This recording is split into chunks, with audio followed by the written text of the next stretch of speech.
शुभप्रभात सर्वांना। जसं की मी तुम्हाला लास्ट ब्लॉगमध्ये सांगितलं होतं, आम्ही गेलो होतो फिरायला आणि मग फिरून खूप मजा केली आणि मग दमलो तर मग जरा आराम केला आणि मग दुसऱ्या दिवशी सकाळी हा आमच्या घराच्या बाहेरचा हा असा व्ह्यू होता।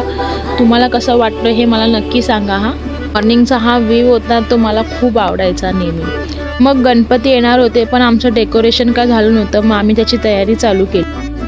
पहिलं काम होतं ते मंडपी लावायचं होतं, मग ती मंडपी लावून घेतली आणि मग पुढचं काम चालू केलं। नंतर मोठ्या बाबांसोबत थोड्या गप्पा केल्या, इकडचं तिकडचं त्यांनी मला सर्व सांगितलं कारण की मला काय माहीत नव्हतं। आणि मग ह्यांच्यामध्ये असे रिच्युअल्स आहेत की ती बाशिंग असते लग्नाची ती माल्यावर लावायची असते, तर ती माल्यावर ह्यांच्या हातात मी द्यायची, तर मी द्यायला ती चढली वरती आणि मग त्यांच्याकडे ती दिली आणि मग आम्ही दोघांनी ती वरती त्यांच्या माल्यावर लावली आणि ती जो नवरदेव असतो त्यांनी त्याच्या हातानेच ती बांधायची असते, मग ती आम्ही बांधून घेतली आणि मग आम्ही सुरुवात केली डेकोरेशनसाठी। डेकोरेशनची जिम्मेदारी यावर्षी माझ्याकडे होती आणि मला ही गोष्ट भरपूर आवडते, त्याच्यामुळे मी हे आवडीने करत होते आणि मला सर्वजण त्यासाठी मदत करत होते।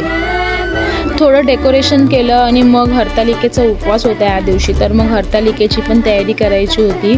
मग थोडंसं डेकोरेशन केलं आणि मग मी माझ्या तयारीसाठी गेले आणि हा असा लुक केला होता मी माझ्या पहिल्या हरतालिकेच्या उपवासासाठी। तर तुम्हाला कसा वाटला हा लुक नक्की सांगा। आणि मग पूजेसाठी ही अशी डिश सजवली होती आणि हा हरतालिकेचा मांड राणीताईच्या घरी आहे। मग आम्ही राणीताईच्या घरी गेलो आणि मग तिकडे ती पूजा केली।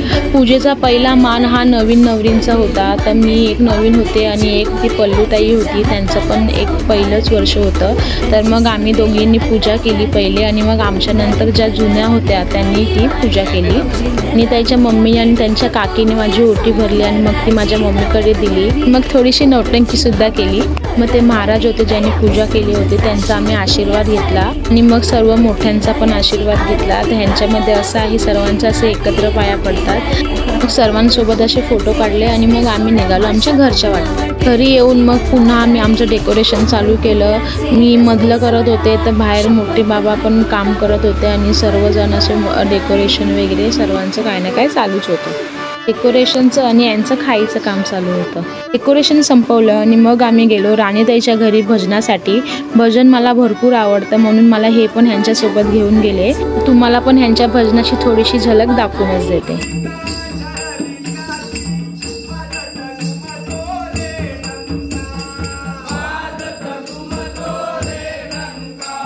नंतर बायकांनी फुगड्या खेळायला चालू केल्या आणि मी पण त्यांच्यासोबत जॉईन झाले। ही सर्व इतके फ्रेंडली आहेत का मला ह्यांच्यासोबत कधी अनकम्फर्टेबल वाटलंच नाही। मला एवढ्या दिवसात ह्यांच्यासोबत भरपूर मजा आली, खूप मजा केली आणि खूप मस्त वाटलं मला ह्यांच्यासोबत टाईम स्पेंड करायला। नंतर राणीताई आणि मी मस्त फुगडी खेळलो आणि मग आम्ही निघालो आमच्या घरच्या वाटेला।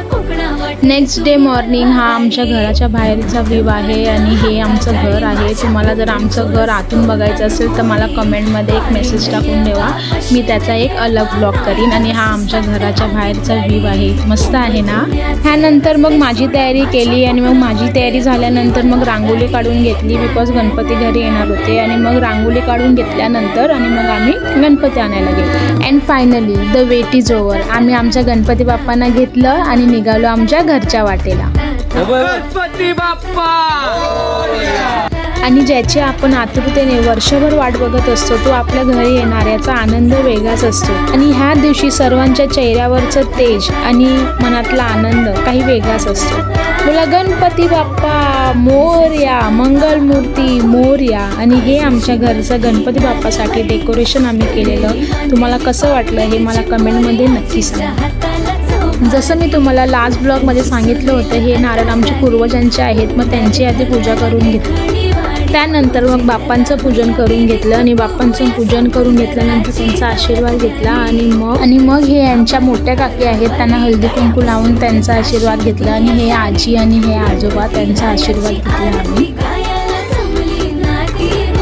त्यानंतर स्वामींचा आशीर्वाद घेतला आणि मग तुळशी वृंदावनची पूजा केली आणि पूजा केल्यानंतर त्याला नैवेद्य दाखवलं।